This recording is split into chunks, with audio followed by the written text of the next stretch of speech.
Là, je crois que j'ai vraiment chopé un sale truc.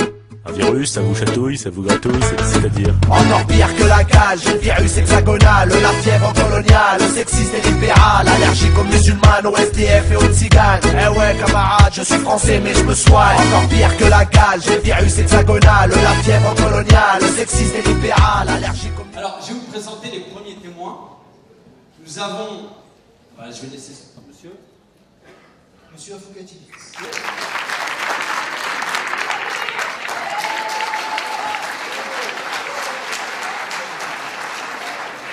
Alors bonsoir.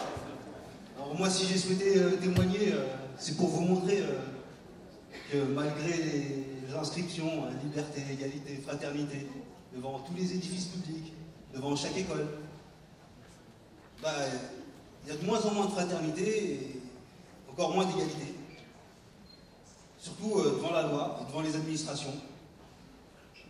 Donc voilà, moi je vous raconte l'histoire de mon fils, il a 13 ans.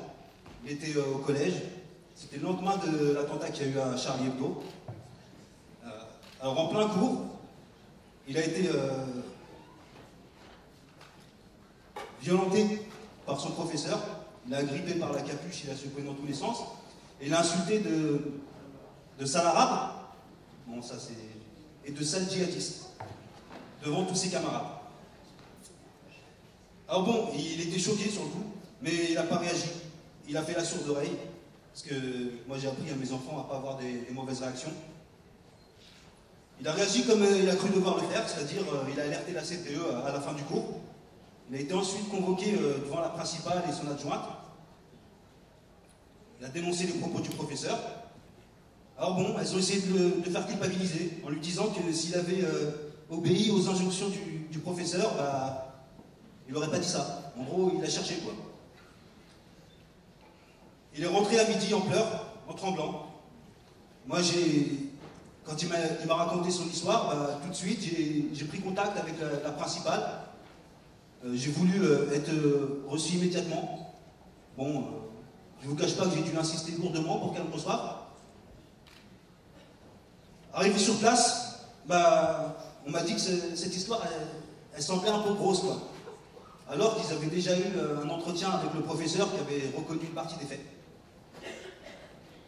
Alors, lors de cet entretien, on a essayé de nous faire perdre notre sang-froid, moi et mon épouse. Bon, on n'est pas tombé dans leur piège. Finalement, on m'a mis en présence du professeur. Il s'est excusé. Il a reconnu avoir qualifié mon fils de djihadiste. Or bon, on a essayé de minimiser les faits. On a dit c'est un dérapage. Moi, il a essayé de justifier en disant qu'il était excédé, que, je sais pas moi, il avait peut-être regardé la télé toute la soirée avec les images qu'on a tous vues, quoi. Donc moi, j'ai décidé de porter plainte. Mais la suite, c'est...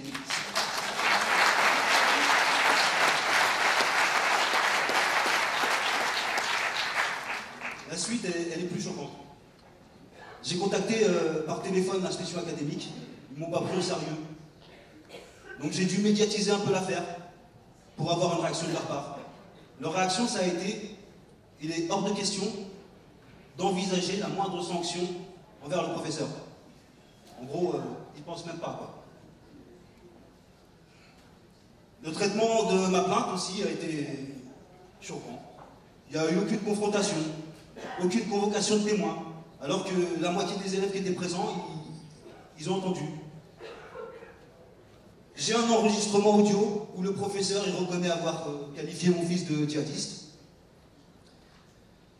Donc voilà, après, plus de nouvelles. Donc suite au conseil du CCIF, j'ai fait une demande écrite d'information auprès du procureur. J'ai reçu en retour un courrier qui m'indiquait que ma plainte a été classée sans suite. Et que le professeur n'avait écopé que d'un simple rappel à la loi. Comme s'il avait volé une tablette de chocolat.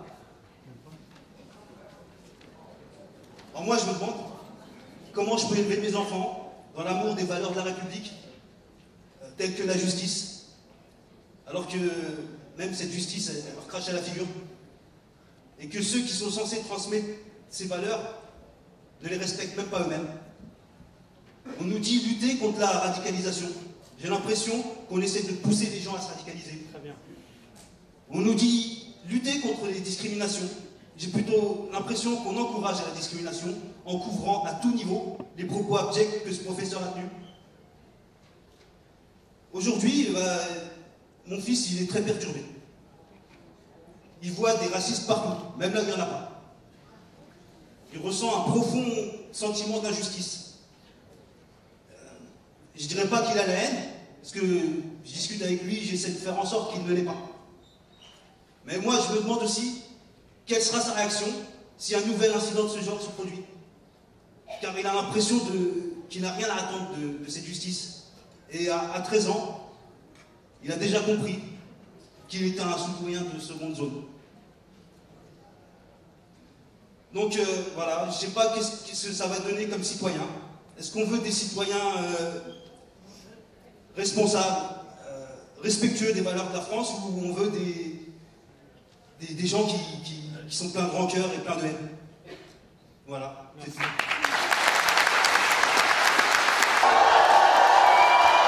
Ouais, je crois que j'ai vraiment chopé un sale truc.